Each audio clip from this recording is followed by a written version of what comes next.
Hana kebar jamaah. Zero. Alhamdulillah. Saya tadi malam dari Palu. Tahu Palu? Martil, Sulawesi Tengah. Dari Palu pulang ke kota yang paling jauh, ujung pandang. Sekarang namanya Makassar. Dari Makassar balik ke Jakarta. Lalu pagi tadi dari Jakarta, pagi tadi kami pun menuju Medan. Kabarnya nanti Ustadz Somad dari Medan akan dibawa menuju Gayo Luas. Naik pesawat apa? Sampai di Kuala Namu, Ustadz Fadil sudah menunggu saya di VIP Lounge. VIP, very important person. Saya tanya sama Ustadz Fadil, pesawat apa? Kata dia, pesawat Susi Air. Di depan VIP itu ada dua pesawat, kedua-duanya pesawat perempuan. Yang satu Susi, yang satu Siti. Citylink. Tapi kita tidak boleh menyepelekan perempuan. Betul? Kadang namanya memang perempuan tapi perkasa. Siti dengan Susi. Ada nama perkasa singa tapi jatuh. Mudah-mudahan keluarga-keluarga yang ditimpa musibah diberikan Allah kesabaran. Amin. Lalu kemudian kami pun sampai di Gayo Luas. Sampai di Gayo Luas disambut dengan baju berwarna kuning. Ini yang di dalam. Setelah itu disambut pula pakai baju berwarna hitam. Ini yang di luar. Karena Ustadz Somad selama ini di mana-mana ceramah bajunya putih aja. Sampai muak orang. Ganti baju lah Pak Ustadz. Banyak yang ngejek suruh ganti baju tapi tak ngasih baju. Orang Gayo Luas langsung dikasihnya dua sekalian. Mudah-mudahan yang memberi baju ini diberikan Allah balasan insyaallah. La in syakartum, kalau kamu bersyukur, la azidannakum. Kalau kamu bersyukur, ku tambah. Kamu syukuri baju satu, ku tambah dua. Enggak, kita lanjutkan. Ibu-ibu, ini udah jelas arahnya gitu. Enggak, cuman sampai di situ aja. Jadi kira-kira kalau orang Gayo Luas yang punya pesantren, orang Gayo Luas yang ingin pula hafal 1000 hafiz, bisa atau tidak? Bisa. Dikirim nanti anak-anak ke Hidayatullah 10, 100. Nanti mereka yang akan pulang ke Gayo Luas, maka anak-anak kita akan menjadi para penghafal Quran insyaallah. Amin. Allahumma ja'al abna'ana wa banatina, jadikan anak-anak kami putra putri Gayo Luas anak-anak yang hafal Al-Quran ya Allah. Bapak ibu mesti ada dalam hatinya, ya Allah, aku ingin anakku menjadi penghafal Al-Quran. Cobalah tengok tadi Adinda Al-Mukarram Ustadz Muhammadin, mendengar suaranya, ya Allah, lehernya sama bentuknya macam leher saya, tapi isi yang keluar lain. Dia begitu ditarik, a'udzubillahi minasyaitonirrajim. Ustadz Somad begitu ditarik macam kaleng diseret. Ini leher sama tapi yang keluar berbeda. Rambut sama hitam, isinya macam-macam. Beliau baca Quran tak ada nengok Quran. Saya tengok tadi tak ada Qurannya. Pejamkannya mata, nampak Quran itu mengalir. Ada Al-Baqarah, ada Ali Imran, ada An-Nisa, ada Al-Maidah, ada Al-An'am sampai ke An-Nas. Mengalir ayat-ayat itu di matanya. Kita coba pejamkan mata. Apa nampak? Seluruh anak Indonesia, jauh dari Balikpapan, jauh dari Madura, jauh dari Jawa, di wisuda. Berikut ini penghafal Quran 6 bulan akan diwisuda oleh Al-Mukarram Haji Abdul Somad LCMA. Saya pun datang mengalungkan sorban, habis itu salaman, selamat ya nak, hafal 30 juz. Yang mengalungkan itu hafal juz 30. Tapi saya bangga, andai saya nanti ditanya Allah, hai Abdul Somad, hafal engkau 30 juz? Tidak ya Allah, tapi mengalungkan sorban ke anak 30 pernah. Bapak Ibu yang dimuliakan Allah Subhanahu wa taala, maka insyaallah cita-cita 1000 hafiz dari Gayo Luas akan terwujud insyaallah. Allahu Akbar. Mewujudkan 1000 hafiz di bumi Aceh, Nangro, Aceh Darussalam, jangan sangka itu hal yang baru. Seluruh orang di Indonesia tidak akan paham isi Al-Quran kalau tidak ada orang Aceh. Betul? Kok betul? Nah, betul-betul aja. Ustadz Somad bukan orang Aceh, bukan, seorang Melayu, datang dari Riau. Bahasa Ustadz apa? Bahasa Melayu. Al-Quran bahasa apa? Bahasa Arab. Dari mana Ustadz tahu bisa Quran bahasa Arab? Kok paham Ustadz? Karena ada seorang anak bangsa yang menerjemahkan Quran ke dalam bahasa Melayu, namanya Abdul Raub As-Singkili, dikenal dengan nama Syekh Kuala, ulama dari bumi Aceh, Nangro, Aceh Darussalam. Dialah yang pertama yang menerjemah Al-Quran dalam bahasa Melayu, pakai huruf Arab Melayu, pakai bahasa Melayu. Kenapa tidak diterjemahkannya ke dalam bahasa Aceh? Kenapa tak diterjemahkannya ke dalam bahasa Gayo? Kenapa tak diterjemahkannya dalam bahasa Singkel? Andai diterjemahkannya Quran pakai bahasa kampung dia tahu nanti Abdul Somad tak bisa ceramah. Tapi begitu Abdul Somad orang Melayu, diterjemahkannya ke dalam bahasa Melayu, sekarang dimanapun Abdul Somad berceramah, semua orang paham. Betul? Besar jiwanya, tak dibawanya bahasa sukunya, yang dibawanya bahasa orang semenanjung tepian pantai, dari mulai ujung atas Sumatera sampai ke Malaka, sampai ke Kalimantan, sampai ke Raja Ampat. Ketika saya berceramah di Raja Ampat, Ustadz Somad, itu di sana ada Quran tua. Quran tua terbuat dari kulit kayu, isinya bertuliskan Arab, dipegang oleh orang raja-raja dari Fak-Fak Papua, sampai hari ini masih ada. Saya tanya, dari mana datangnya? Dari kerajaan Samudra Pasai Bumi Aceh, Nangro, Aceh Darussalam. Bukan dekat itu Papua. Tahu Bapak Ibu Papua? Saya ke Papua sampai capek naik pesawat. Dari Pekanbaru ke Jakarta, dari Jakarta ke Sorong. Saya hitung total semuanya 6 sampai 8 jam. Bangun, tidur, belum sampai. Tidur lagi, belum juga sampai. Sampai muak pramugari nengok saya. Nanti anak-anak menghafal Quran di mana? Di Bogor. Pesantrennya Ustadz Hanafi. Dari mana? Dari Gayo Luas, pesantren di Bogor. Pergi Bapak Ibu ke sana kalau tak percaya. Nanti setelah tamat kuliah kemana? Al-Azhar Kairo Mesir. Siapa yang akan mengirim? Ustadz Fadil Rahmi. Duitnya dari mana? Emang bisa pakai bismillah? Saudaraku yang dimuliakan Allah Subhanahu wa taala, Bapak Ibu jangan cemas. Acara pengajian ini insya Allah semuanya aman. Yang terasa demam-demam, sakit-sakit sudah disediakan ambulan.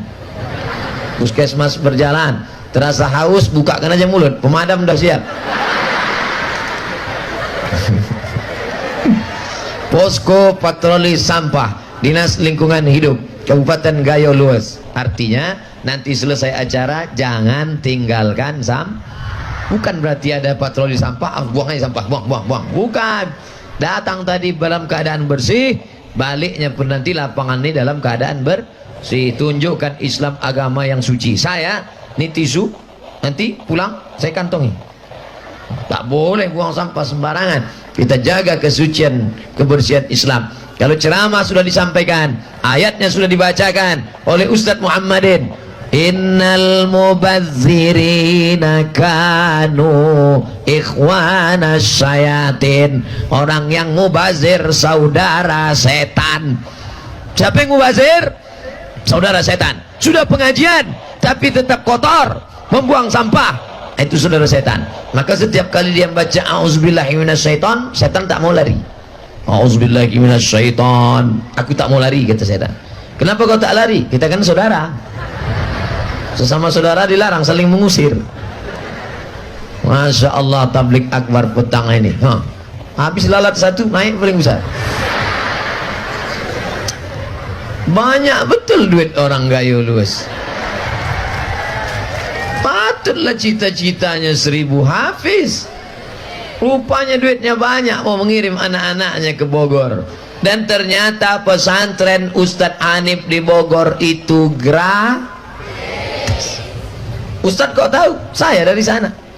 Berikut ini menyebarkan anak-anak ikan oleh Ustadz Abdul Somad. Saya lepaskanlah ikan, bukan satu-satu, satu plastik. Ini nanti akan panen ikan ini Pak Ustadz. Berapa? 1000 ekor. Ikannya akan digoreng, dimakan oleh anak-anak kita. Danau kecil di tengah pesantren, bersih. Kenapa airnya bersih? Rupanya dulu ada anak kecil main-main bola. Waktu main bola, tiba-tiba dari tumit mereka keluar mata air. Macam Nabi Ismail. Pijaknya keluar mata air. Kita begitu dipijak, keluar darah sapi. Waktu motong hari kurban kan banyak orang. Waktu motong, pijak kaki, rupa kaki berkurap. Tapi yang dimuliakan Allah, keluar mata air, akhirnya mereka gali, sekarang menjadi kolam ikan. Kolam ikannya berkah. Mudah-mudahan nanti pesantren Hidayatullah punya cabang 1 di Gayo Luas, insya Allah. Keringat ketiak lama-lama. Ini penting. Gambar ini penting apa tak penting? Penting. Nanti anak bapak ibu bertanya.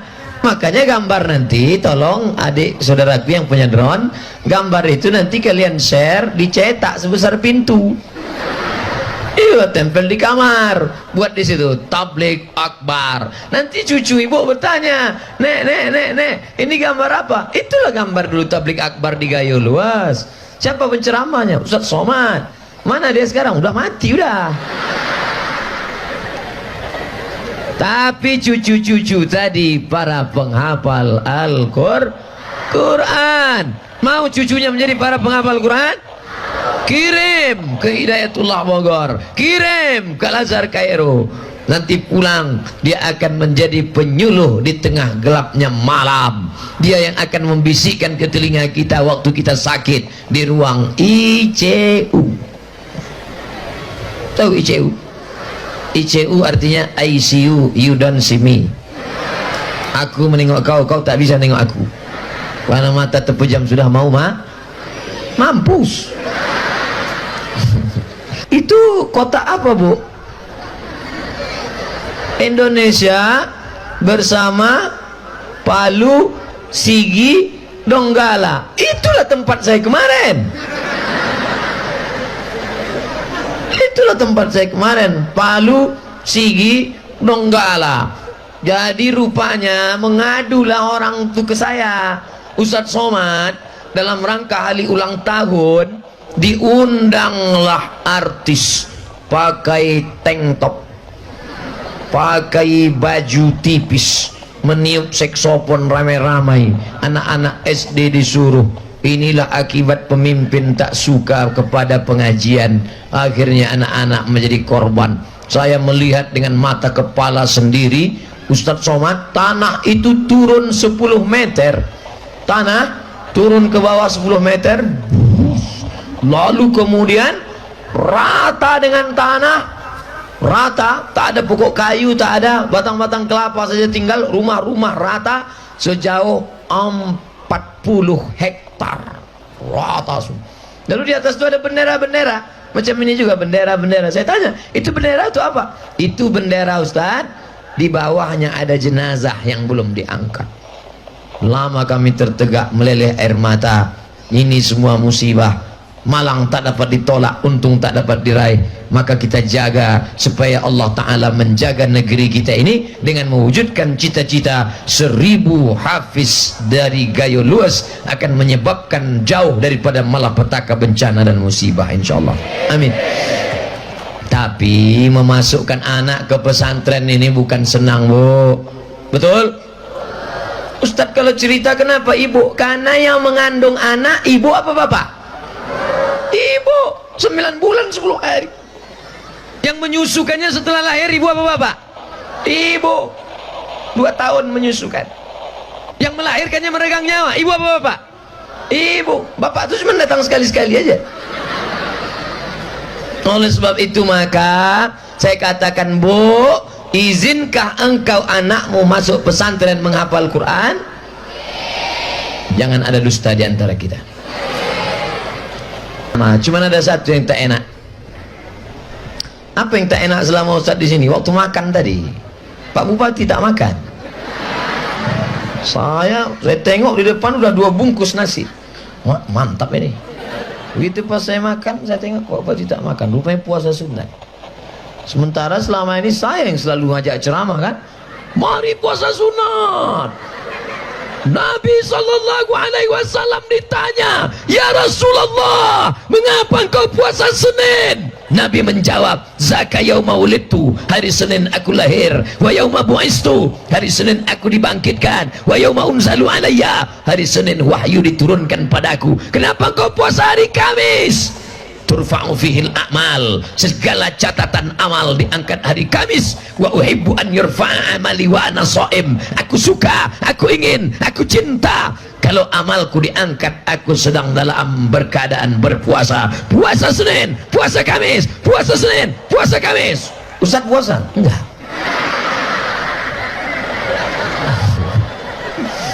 Untung ada alasan. Kenapa Ustaz tak puasa? Saya musafir.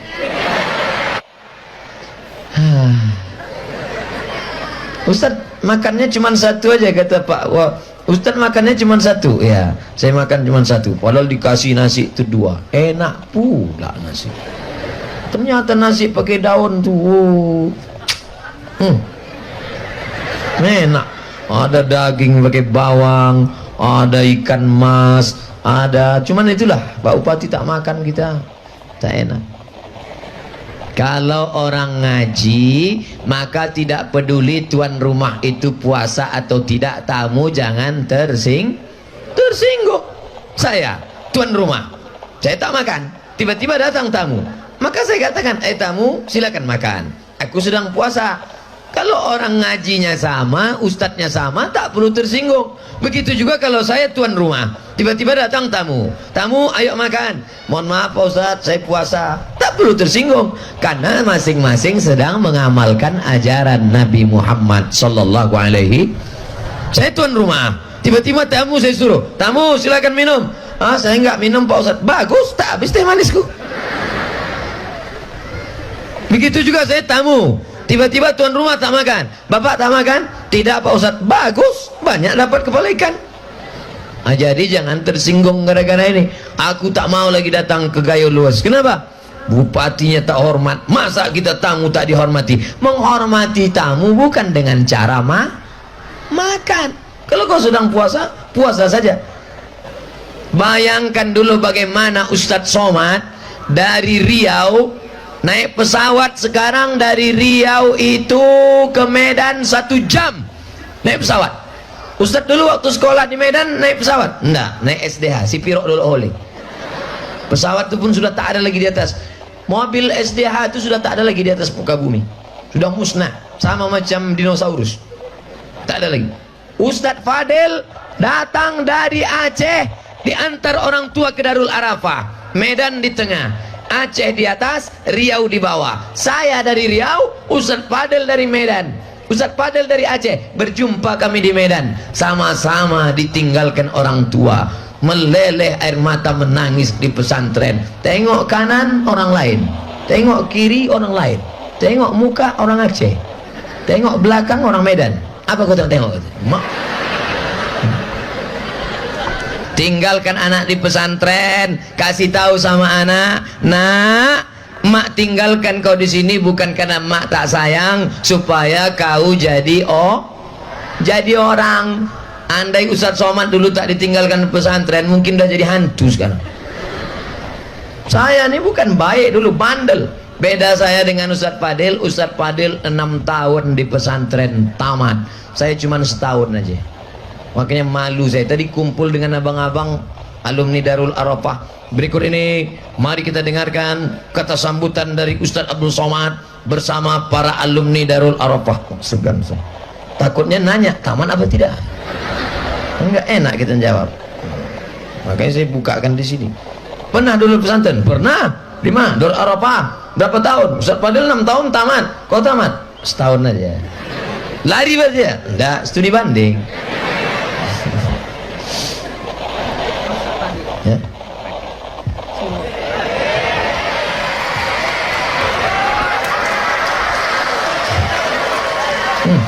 Macam penyanyi rock pula.